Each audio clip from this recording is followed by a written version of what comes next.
Dr. Baugh is professor at Washington University in St. Louis. He's authored a number of books, including Beyond Ebonics, Linguistic Pride and Prejudice, and Black Street Speech, Its History, Structure, and Survival, which received the 1984-85 Choice Outstanding Academic Book Award. He has also served as consultant on several documentary films related to American language, and has served as an expert witness in court cases where matters of voice recognition and language attitudes have been central. He has been and continues to be a role model for many of us working in sociolinguistics, not only for the high quality of his research, but for his desire and ability to bridge theoretical and applied linguistics, with particular attention to matters of policy and social equality in the fields of education, medicine, and the law. The Sato Center is thrilled to welcome our speaker today. Won't you please join me in welcoming Professor Baugh.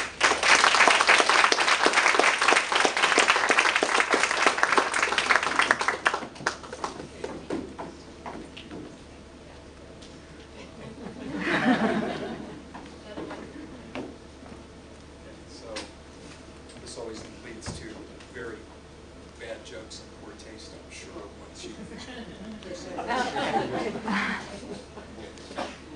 but thank you for this. I will cherish this.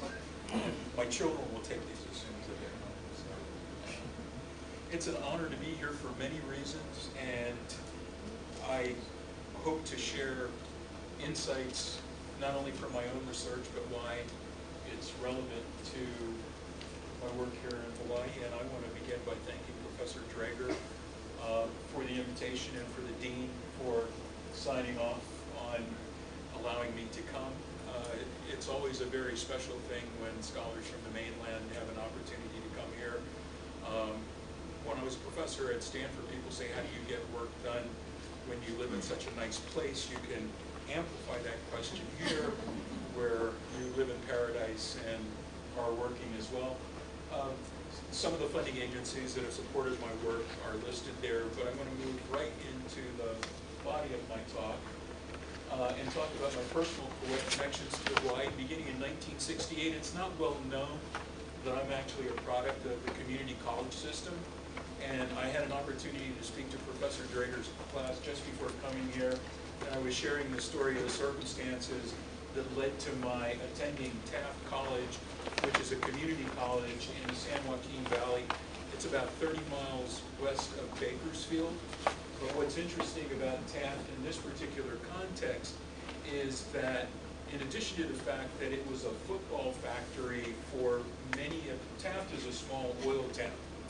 And because the oil reserves there, the guys who worked in the oil fields who moved there from Texas and Oklahoma were huge football fans. And if you're part of the California community college system, you can only draw football players from your local community. Well, being 30 miles west of Bakersfield, that is not a very big football pool. And so by being a private community college, they were allowed to attract football players from all of the major football powerhouses, but they brought in those football players who were facing some academic difficulty initially before going to college. They would go to Taft for 2 years and then transfer to Oklahoma or Texas or Michigan or USC.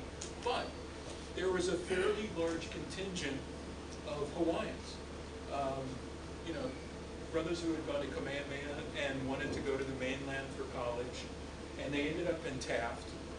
And on the day in question, what happened was a group of them, I played football for a little while there, and as an African American, I hung out with mostly African Americans. And so on the day in question, I was walking by myself back to the dormitory, and all of these Hawaiian guys surround me. And they start talking to me a little bit, and they were like, what's up with you? And I said, what do you mean? One of the guys said, well, you're Pocho. How come you always hang out with the black guys? And I said, what's Pocho? And they said, you know, half Portuguese.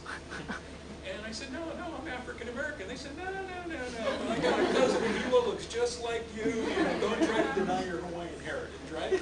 So I was like, oh, fascinating. So can you guys teach me Pidgin, right? So they spoke Pidgin. They were trying to teach me Pidgin. And we had a huge debate on who had suffered the worst atrocities at the hands of white people. Hawaiians were slaves, right? And so eventually this led to a paper that I wrote called Plantation English, where I actually looked at that particular episode in my life and how those Hawaiians had affected me. When I entered graduate school at the University of Pennsylvania in 1972, my professor, William Baugh, did not allow me to work on African American English initially. And the very first dialect that I worked on was Hawaiian Pidgin English. Some of you that may know a little bit about Bill LeBeau's history is he actually has a house here, and he spends summers here every year.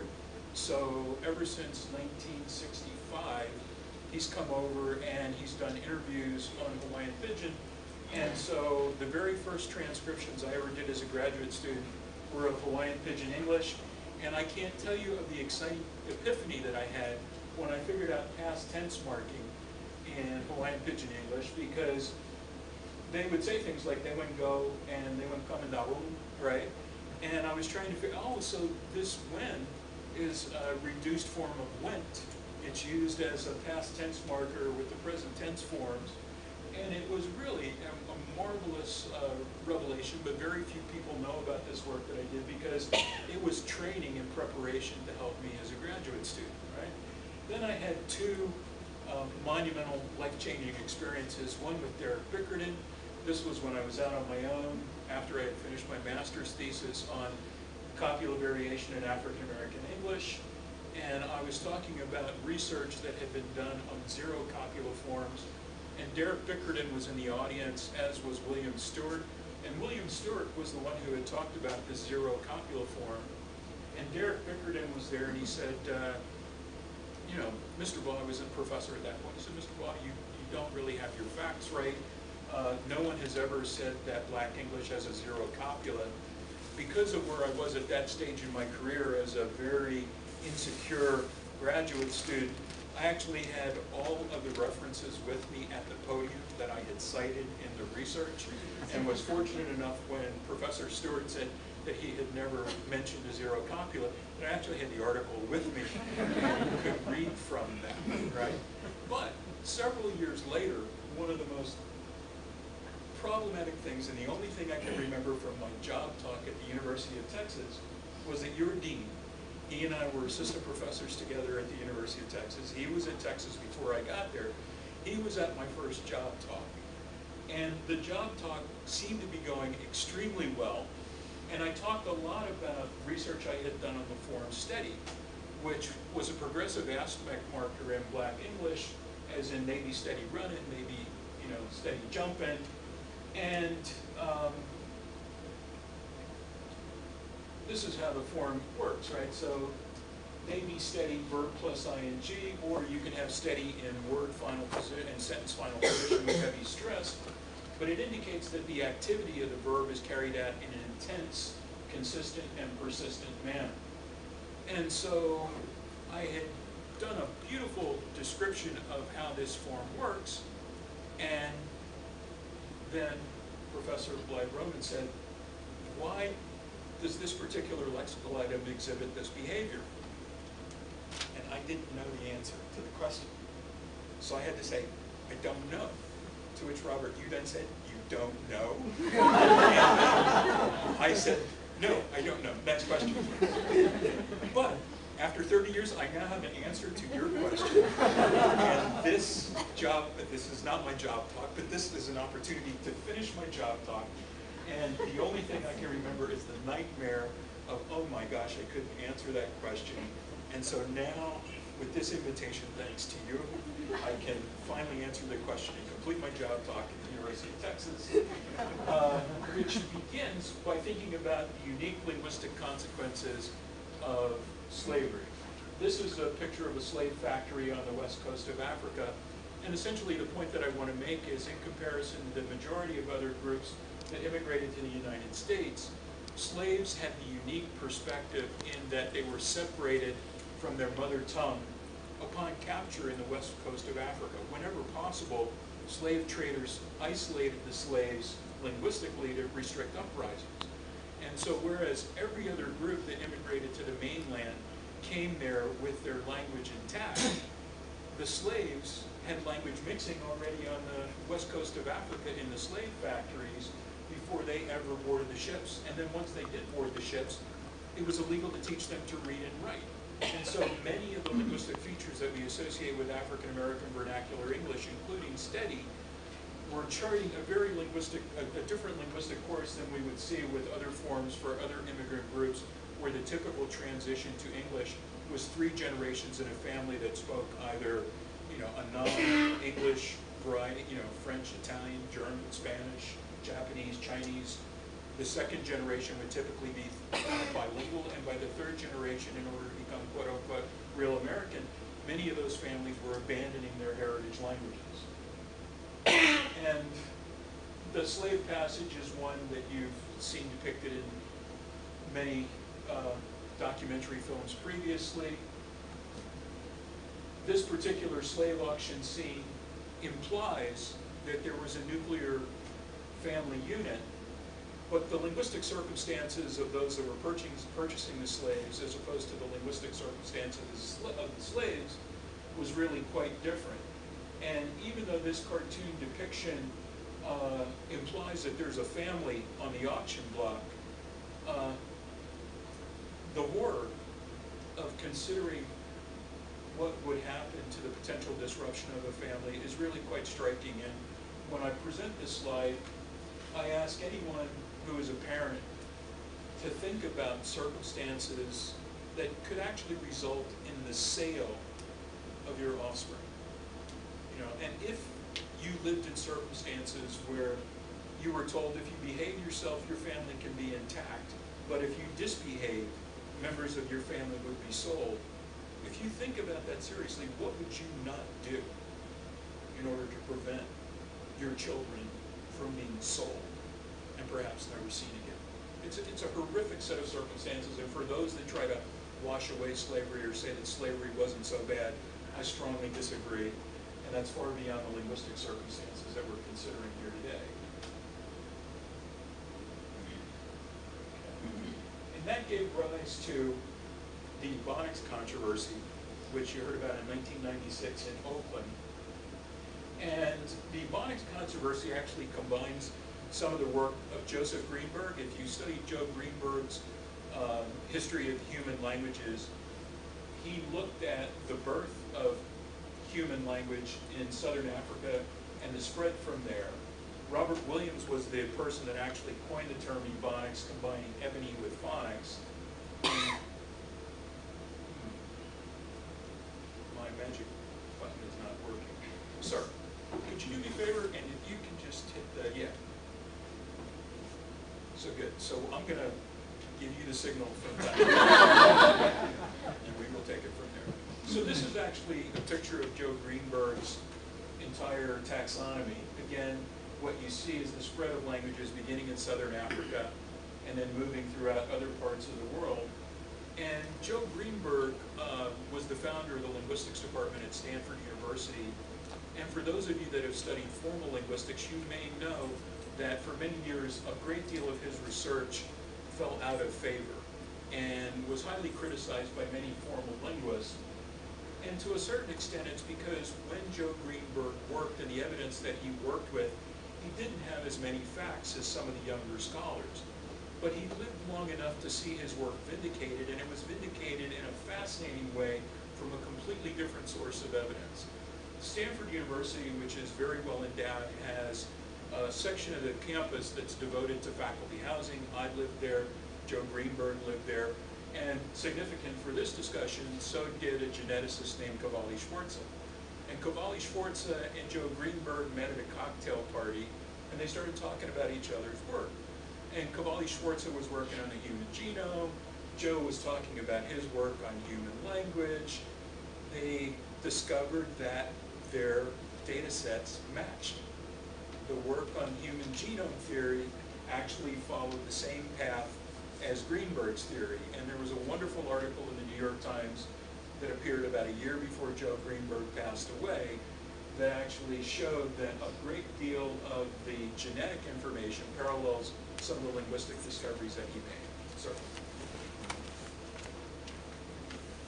what's relevant from this standpoint when you look at the linguistic consequences of slavery is that when the slaves left West Africa, they were distributed in different parts of North and South America. And the Ebonics controversy, which was discussed in Oakland, focused primarily on the linguistic consequences of slavery within the United States, but it didn't look at it entirely within the African diaspora. And so you had an interesting situation when I was a graduate student between 1972 and 1977. There were no African-American professors of linguistics. And so for those scholars who felt that there was a need for some kind of racial affinity, I was in a difficult situation because I was fascinated by the linguistic circumstances, but there were no African-American linguists to study with. William Baugh, in my opinion, had produced the most important and major research on African-American language, and so it was my honor to work with him as a student. But in 1973, there were a group of black scholars led by Robert Williams, who was a psychologist at Washington University, who had a conference on the language development of the black child, and they had strong objections to the term black English, which was fairly common at that point in time. You may recall that J.L. Dillard in 1972 wrote a book titled Black English, and in that book he looked at the linguistic circumstances affecting slave descendants, for the most part, on the mainland of the United States. Robert Williams and his associates, which did not include any linguists, thought, you know, this is really not adequate. We need a cover term that looks at the linguistic legacy of slavery throughout North and South America without being U.S.-centric. I'm using a lot of my own words for this, right? But that's when they decided that they wanted to combine the term ebony, representing black, with phonics, and hence the term Ebonics came about. And for Robert Williams, this was a cover term that was to be used reflecting on the linguistic behavior of slaves who had been captured on the west coast of Africa, where the vast majority of them were in Brazil.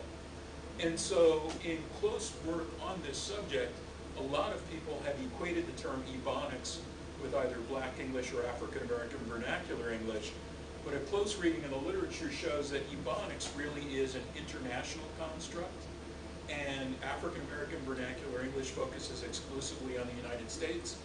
And so Geneva Smitherman was the one who, in her book Black Talk, really took this to the proper perspective, because she talked about United States Ebonics in contrast to Brazilian Ebonics, right, which differs from Haitian Ebonics. And what you see there are the differences in terms of the dominant European language which was in contact, right?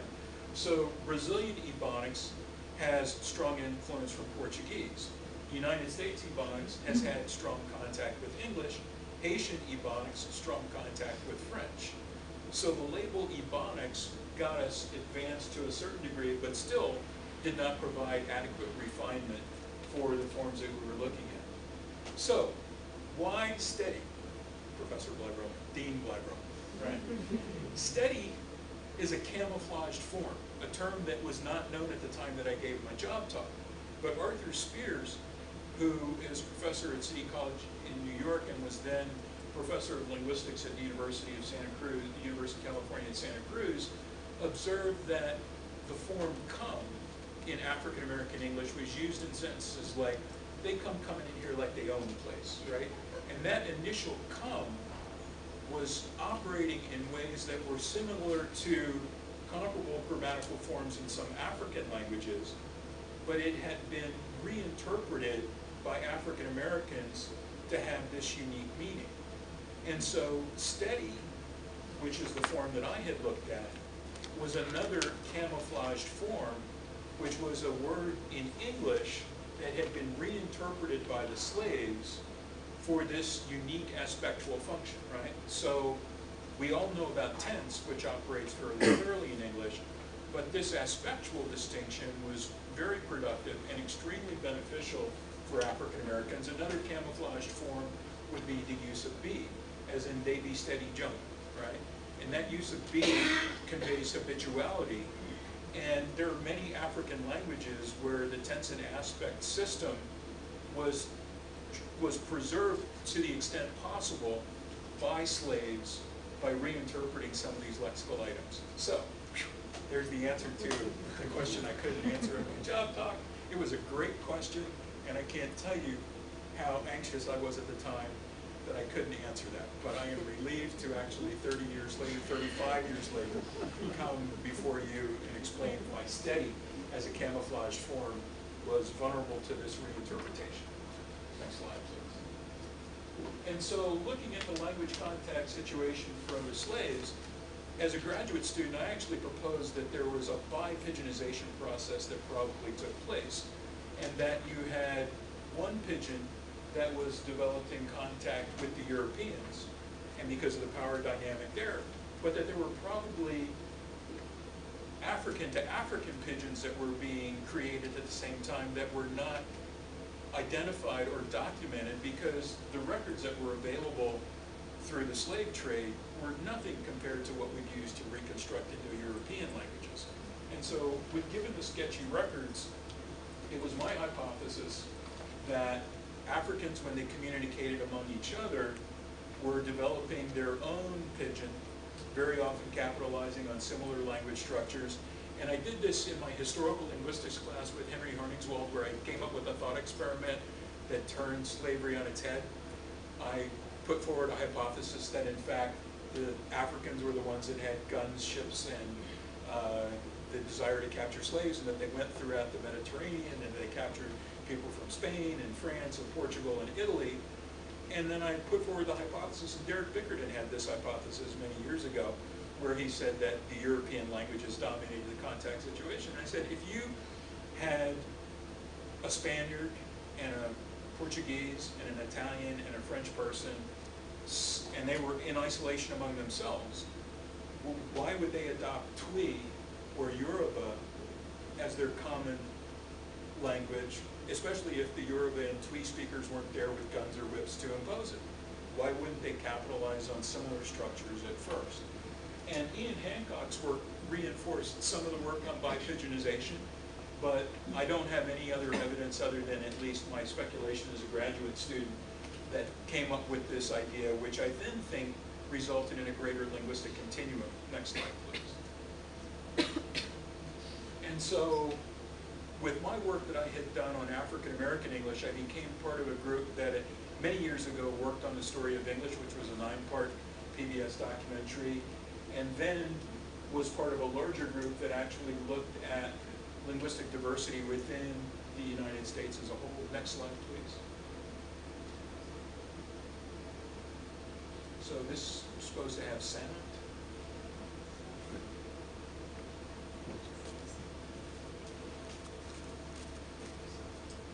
But in the interest of as time, Americans themselves.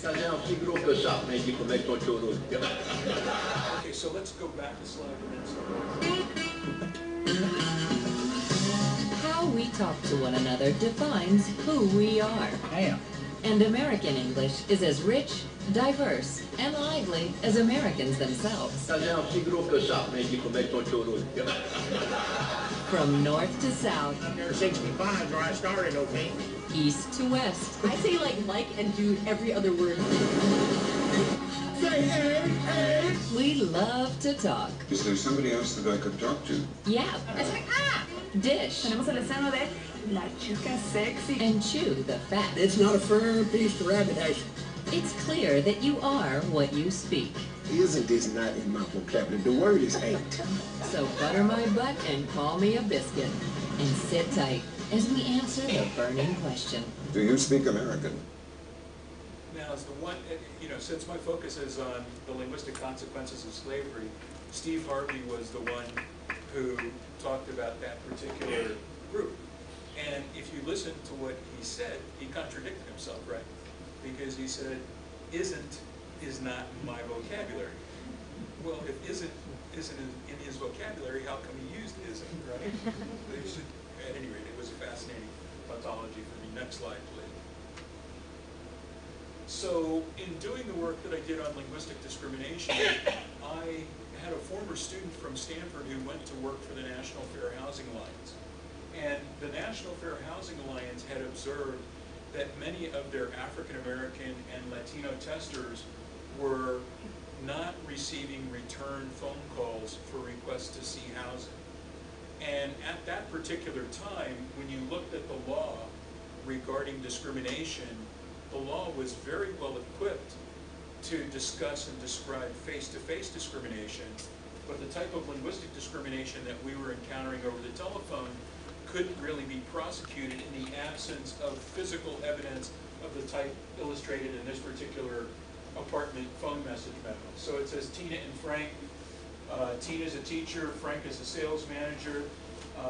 They have 2 incomes, 2 kids, and then at the bottom you see where the notation that it sounds black, right? Well, there's another form of the ad where they have Tina and Frank and it says sounds Mexican. But the point is that in the absence of having the type of physical record that was provided through a phone message of this type, there was no means for prosecuting someone who might in fact engage in what I have come to call linguistic profiling. And linguistic profiling occurs when someone denies goods or services to someone based exclusively on stereotypes based on the sound of their voice over the telephone, sight unseen.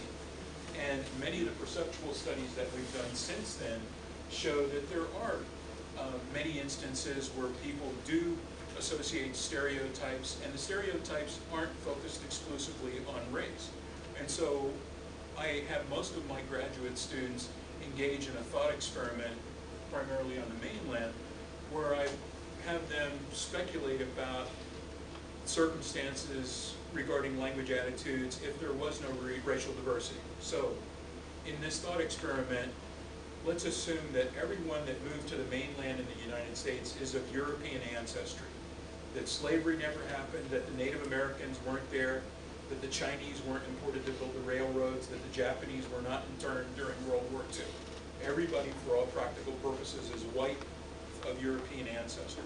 And the question that I would ask this audience here is, would there still be linguistic discrimination in an all-white United States? I thank you for nodding yet. Okay, what would it be based on? Class. Class, education, right. Okay, so you get it. You get it, right? And so, you know, white people that have grown up in New England don't like the way that Southerners talk. People that grew up in Alabama don't like the way that people in New York talk. And that far exceeds race. And so the type of linguistic discrimination that I look at not only has regional issues, but also there's discrimination on the basis of sexual orientation as well. Stereotypes that are associated with the way that gay men speak or the way that lesbians speak are part of the perceptual experiments that we do now. And a great deal of my time is actually spent working with attorneys that are looking at various forms of discrimination that take place in the workplace, and I'll be happy to talk about that more during the question and answer period if you like. Next slide, sir. Hello. Yes, can I ask a few questions about the apartment on Park Street? What was your name? My name is Juan Hernandez. It's been rented. Oh, it's gone. Hello, my name is Sanjay Kumar. I am calling about the apartment on Park Street. It's not available. Not available? Hello, my name is Tyrone Washington. I'm calling about the apartment on Park Street. Just been rented. Hello, I am Chen Ling. My name is Khalid bin Ali. I'm Tuan Vo. Hello, my name is Moshe Goldberg. I use a wheelchair. It's gone. Not available. All right. Thank you. Yes, hello, my name is Graham Wellington. I'm calling about the apartment for rent on Park Street. Is that still available? Yes, it is. What is? Yes. Really? Housing discrimination is illegal. If you think you've been a victim because of your race, color, national origin, sex, religion, disability, or family status, call us. Fair housing. It's not an option. It's the law. So this public, yeah, next slide, please. So the reason I cut it off, there was another one afterwards I didn't want to show. That particular advertisement was produced without my knowledge, and while I was honored that they cited my research to produce the public advertisement, I said, you've really misrepresented what I've tried to do, because whenever someone tries to call for an apartment or a job, you typically use your most formal variety of speaking initially, right? You're not going to use your dialect. If you have any kind of bilingual or bidialectal abilities, you're going to try to present yourself in your most professional manner initially. You won't be using the non-standard dialect first. Well, this evoked a very curious reaction on the part of the advertising people, because they said, you know, you professors are all alike. You think we have all of the time in the world to get a message across. This is advertising. You've got 60 seconds to convey the idea. And that particular ad actually won the public service announcement advertisement for the year when it was produced in 2001. And so it did have a very strong impact. But at the time, my own incredulity was that they had really not accurately portrayed how these events take place. Their response to me, which I now concede is an appropriate one, if you only have 60 seconds to convey the nature of the information of that type of discrimination, you probably had to do it in the way that they did it, even though it doesn't ideally match up with how we use language in our day-to-day life.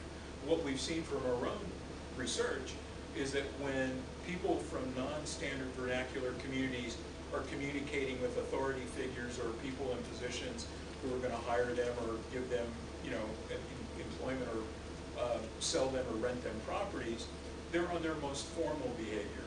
And when they're in the vernacular community is when you see them using the colloquial forms that may be native to their community. This particular slide shows the population density of African Americans throughout the United States. The little turquoise urban centers in Los Angeles, New York, Chicago, Seattle show concentrations of black populations, but for the most part what you see is that the distribution of African American slave descendants are concentrated in all of the places where slavery used to take place. Next slide, please. But when I first began this work, and in many years since, there were a lot of people who were disturbed by the use of the term African American English or Black English because it didn't fully convey this linguistic continuum, which is represented here. And when you encounter people of African descent and United States slave descendants in particular, depending upon their linguistic circumstances, they may be more or less fluent in standard English.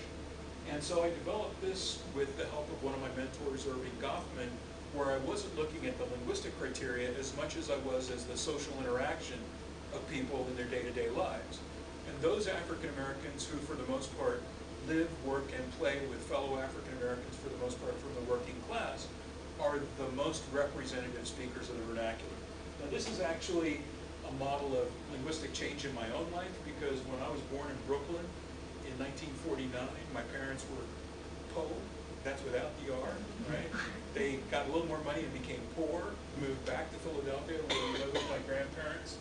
Then we moved to Los Angeles, and in Los Angeles I was in a predominantly minority community initially in central Los Angeles that consisted of African Americans and Asian Americans, primarily Japanese Americans and Chinese Americans.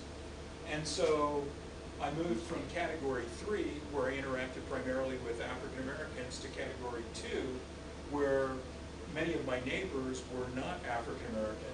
By the time I went to Temple University in Philadelphia and graduate school at the University of Pennsylvania, I was living in the African American community, but I was professionally immersed and exposed to standard English. And by the time I went to Texas and Stanford University, I did go to the minority community very frequently, but I no longer lived there.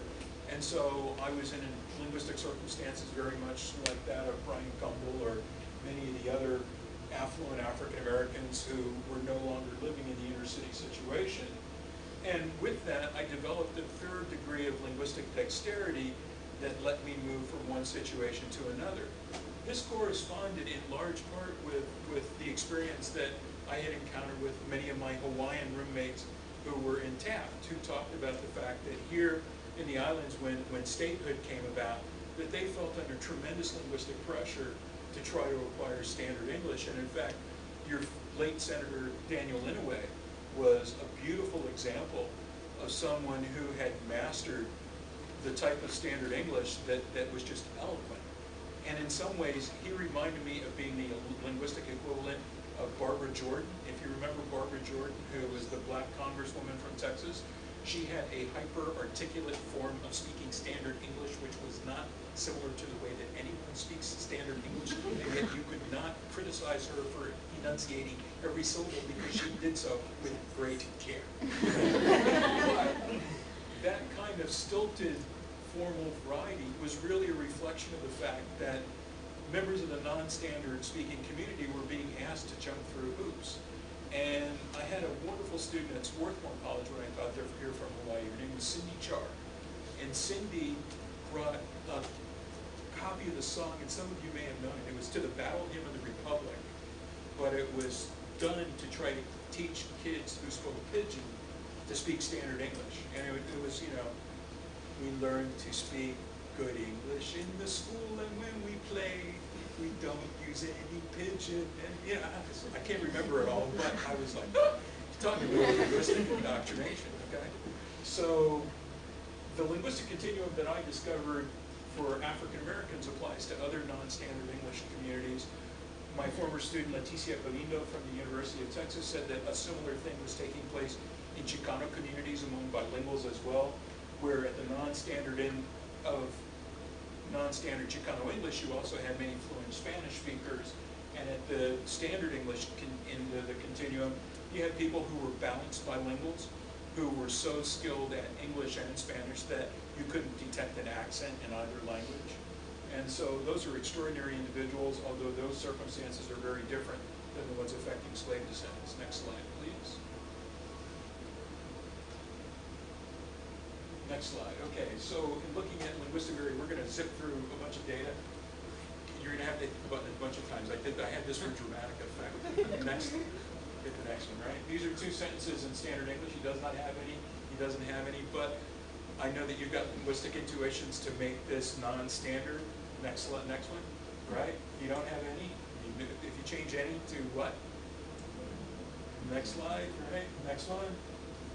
One más. Otra vez, por favor. You're going to go take it down. Another one. Another one.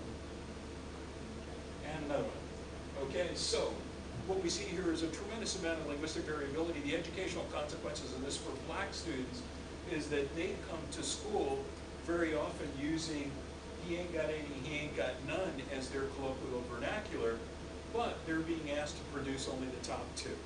And with this amount of linguistic variability in the deep structure of their language, there's often a great deal of educational confusion. Next slide, please. This negation is something that I looked at. It's a longitudinal study where I actually studied over a 10-year period the difference between African American adolescents and African American adults. The higher the histogram, the more non-standard the form. The shorter the histogram, the lower the non-standard form. And so what you're seeing in the back rows, as adolescents, Coco, Russell, Juan, and Leon all use nearly 100% non-standard negation. They almost always said, I ain't got none. They rarely said, I don't have any. But as adults, you see a tremendous amount of linguistic variation where Coco, Russell, and Leon are far closer to the standard. I'll talk about Juan, who has the same norms in just a second. So, Juan and Leon are African Americans from a lower working class family under very difficult circumstances that are often conveyed in stereotypical ways. They are from a single parent household. Their mother was drug and alcohol dependent, often had children in foster care, and that family suffered tremendously under difficult circumstances. In contrast, Coco and, that's Coco and Juan that are Russell's brothers. Russell and Leon are also brothers. And Russell ended up buying, their parents were similar to my own. Their mother was an elementary school teacher, their father was an attorney. And Russell ended up purchasing a hardware store in the African American community. And so he had a fair amount of linguistic dexterity. Leon eventually went to work for IBM. And as an IBMer, I asked him about his use of standard English. He said at IBM, they don't care what your racial background is. If you can't speak properly, they're not going to keep you around very long. And so what we found was that they made, as an adult, pragmatic adjustments to the linguistic circumstances that they faced professionally. Now, what was happening with Juan? Juan, at 17 years old, was accused of killing a gas station attendant in a robbery, and he was doing a life sentence in prison.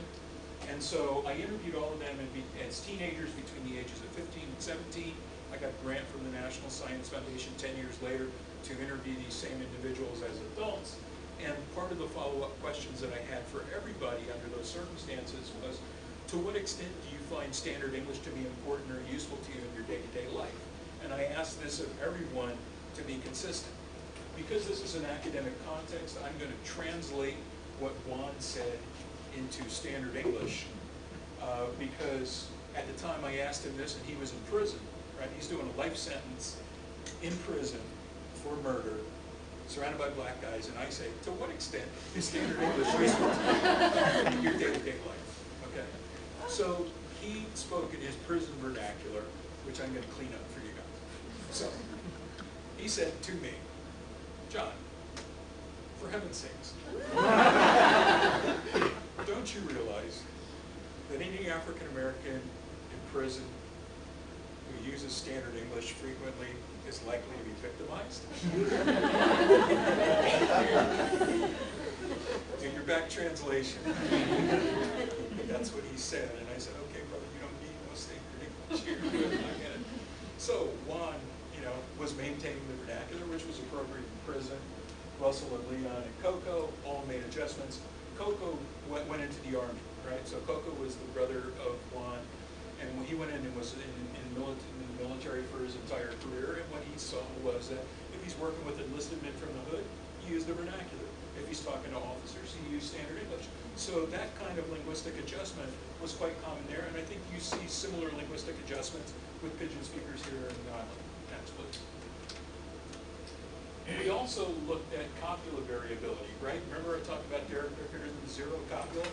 Well, this evidence was looking at a quantitative comparison of 4 different speech communities where the Jamaican, Gullah, and Los Angeles adults were all mature speakers, and the Harlem teens, which were blue, were the only ones that were adolescents.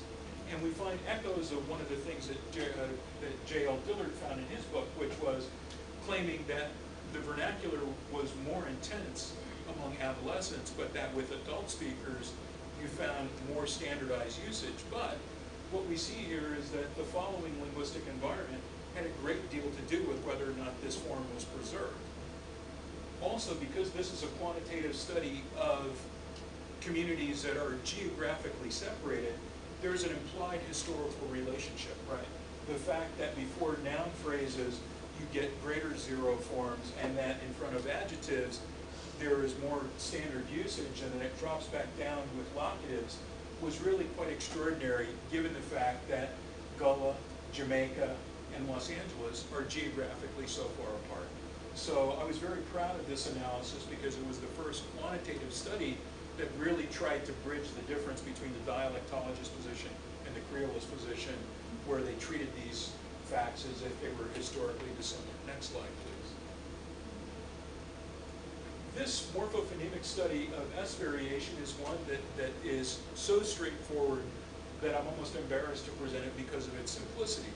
But what we find, again, the longer the histogram, the more we find non-standard usage where the suffix S forms are deleted.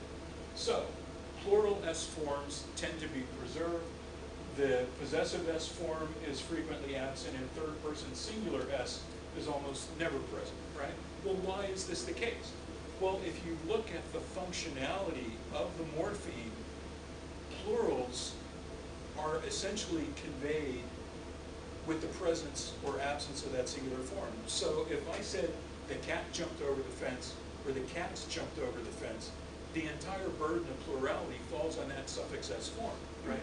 If I said that's my brother's book, or that's my brother's book, you still know whose book it is, whether or not I've used the S form or not, right? If I say he liked cars versus he likes cars, you know what he likes, whether or not the S form is there. So what we see in terms of this morphophonemic variation with S is that the functional load of the semantics of the morpheme has a great deal to do with whether or not the dialect is preserved or not preserved. This came up in work that I had done in contrast with Thomas Farrell. 1983, Thomas Farrell wrote an article called IQ and Race, How Much Can We Boost the Scores? It was mimicking the work of Arthur Jensen. Arthur Jensen said blacks are genetically inferior to whites based on standardized test scores. Thomas Farrell said that's all wrong. The blacks that are genetically inferior to the whites are the ones that don't speak standard English. Okay, I'm a linguist, I had a problem with that. And so we had our Bill Clinton moment where, at least for Thomas Farrell, he said if you don't use the present tense form of the copula, you're incapable of logical thinking, right? So if you say he coming instead of he's coming or he is coming, Professor Farrell said, that's not logical. And I said, well, what does is mean? And he froze. It was like me with Robert's question back in the day, right? He didn't have an answer. And so I said, is it a present tense marker? And he said, yes, that's it. It marks the present tense.